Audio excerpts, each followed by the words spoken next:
Bu modülümüzde engellilik ve spor politikaları konusunu detaylı bir biçimde ele alacağız. Engelli bireylerin spora katılımının önemi ve bu katılımı desteklemek üzere hazırlanan yasal düzenlemeler, uluslararası belgeler ve politikalar hakkında konuşacağız. Dünya genelinde ve Türkiye'deki mevzuatın nasıl şekillendiğini, hangi kurumların bu alanda rol oynadığını ve engelli sporunu teşvik etmek için nasıl mekanizmalar geliştirildiğini incelerken, siz de kendi projelerinizde bu politikaları nasıl hayata geçirebileceğinizi öğrenmiş olacaksınız. Şimdi engelli sporunun hukuki ve kurumsal çerçevesini birlikte inceleyelim. Kısacası bu modülümüzde engellilerin spor hakkını güvence altına alan uluslararası sözleşmeler ve politikalar, Türkiye'de engelli bireylere yönelik spor mevzuatları ve destek mekanizmaları hakkında sizi bilgilendirmeye çalışacağım. Öncelikle uluslararası mevzuatlar ve politikalara bakalım. Bunlardan ilki Birleşmiş Milletler Engelli Hakları Sözleşmesi ve Spor Hakkı. Birleşmiş Milletler Engelli Hakları Sözleşmesi, engelli bireylerin spora tam ve eşit katılımını garanti altına alır. Madde 30 kapsamında devletler, engellilerin genel ve özel spor etkinliklerine katılımını teşvik etmeli, spor, eğlence ve turistik alanlara erişimi artırmalı, engelli çocukların okul etkinlikleri dahil spor faaliyetlerine eşit katılımını sağlamalıdır. Bu madde sporun engelli bireyler için temel bir hak olduğunu vurgulamakta ve devletlere bu hakkı koruma sorumluluğu yüklemektedir. İkincisi Uluslararası Paralimpik Komitesi Spor Politikaları. 1989 yılında kurulan Uluslararası Paralimpik Komitesi, paralimpik oyunlarını organize eden ve engelli bireylerin spor yapma hakkını koruyan en büyük uluslararası kurumdur. Kurumun amacı engelli bireylerin spor yapma hakkını teşvik etmek ve eşit fırsatlar yaratmaktır. İlkelerine baktığımızda erişilebilir spor alanları sağlanmalı, antrenör eğitimi desteklenmeli, uluslararası müsabakalara katılım teşvik edilmelidir. Türkiye'de temsilcisi Türkiye Milli Paralimpik Komitesi'dir. Avrupa spor politikalarına bakalım. Avrupa Birliği 2021-2030 Engelli Hakları Stratejisi. Bu strateji kapsamında engelli bireylerin spora erişimini arttırmayı, spor tesislerine erişebilir kılmayı ve kapsayıcı spor politikalarını teşvik etmeyi amaçlamaktadır. Avrupa Spor Şartı, AB ülkelerinin engelli bireyler için erişilebilir spor tesisleri sağlamasını zorunlu kılar. Erasmus Plus, engelli bireylerin spor yoluyla sosyal dahil edilmesini destekleyen, sosyal projelere dahil edilmesini destekleyen projelere fon sağlar. Avrupa Paralimpik Komitesi, paralimpik oyun sporcular için teşvikler ve eğitim programları sunarak gelişimlerini destekler. Bahsettiğimiz bu uluslararası politikalar her ülkenin engelli sporuna daha fazla yatırım yapması ve hukuk sistemlerinde gerekli düzenlemeleri hayata geçirmesi için önemli bir çerçeve oluşturmaktadır. Şimdi de yerel mevzuatlar ve politikalara göz atalım. Bunlardan ilki Birleşmiş Milletler Engelli Hakları Sözleşmesi. Türkiye 2009 yılında Birleşmiş Milletler Engelli Hakları Sözleşmesi'ni onaylayarak engelli bireylerin haklarını güvence altına almıştır.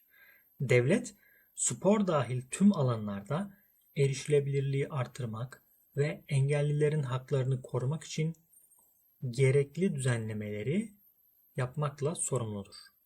İkincisi Türkiye Engelliler Kanunu, yani 5378 sayılı kanun. Bu kanun engelli bireylerin topluma tam ve eşit katılımını sağlamayı amaçlamaktadır. Kanundaki 7. madde önemlidir. Bu maddeye göre yapılı çevre, toplu taşıma, bilgilendirme hizmetleri ve bilgi teknolojileri engelliler için erişilebilir olmalıdır. Bu madde spor tesisleri ve kamusal alanların erişilebilir olmasını destekler. Aynı zamanda bilgi teknolojilerinin engellilere uygun şekilde düzenlenmesiyle spor etkinliklerinin duyurularına rahat erişim sağlanması da amaçlanmaktadır. Türkiye'de paralimpik sporlar ve destek mekanizmalarına bakalım şimdi. Bunlardan ilki tabii ki Türkiye Milli Paralimpik Komitesi. Bu komite engelli sporcuların paralimpik oyunlarına katılımını koordine eden başlıca kuruluştur. Gençlik ve Spor Bakanlığı ile Milli Eğitim Bakanlığı Spor Aşkı Engel Tanımaz projesi kapsamında özel eğitim okullarına spor malzemesi desteği sağlayarak engelli bireylerin spor yapma imkanlarını arttırmaktadır. Bu yasa ve kurumsal çerçeve Türkiye'de engelli bireylerin spor alanında aktif olabilmeleri için önemli bir altyapı sunmaktadır. Üçüncü maddemize devam edelim. Türkiye'de spor federasyonlarına göz atalım. Türkiye Bedensel Engelliler Spor Federasyonu, Türkiye Görme Engelliler Spor Federasyonu, Türkiye İşitme Engelliler Spor Federasyonu, Türkiye Özel Sporcular Federasyonu. Bu federasyonlar engelli bireylerin spora katılımını teşvik etmek, antrenman kampları düzenlemek, yarışma takvimini oluşturmak ve yerel kulüplerle işbirliği yapmak için pek çok işleve sahiptir. Federasyonların sağladığı imkanlara bakacak olursak, ulusal ve uluslararası müsabakalarda yarışma ve derecelerle kariyer yapma fırsatı, lisanslı sporcu olma, profesyonel sözleşme, burs veya sponsor desteği gibi avantajlar, kulüplerin altyapısında yer alarak antrenörler, beslenme uzmanları ve psikologlar eşliğinde çalışma imkanı. Bu federasyonlar sayesinde engelli sporcular sadece hobi olarak değil, profesyonel bir gelecek içinde sporla bütünleşme fırsatı bulurlar. Özetleyecek olursak, engelli bireylerin spor hakkı uluslararası ve ulusal düzenlemelerle korunmaktadır.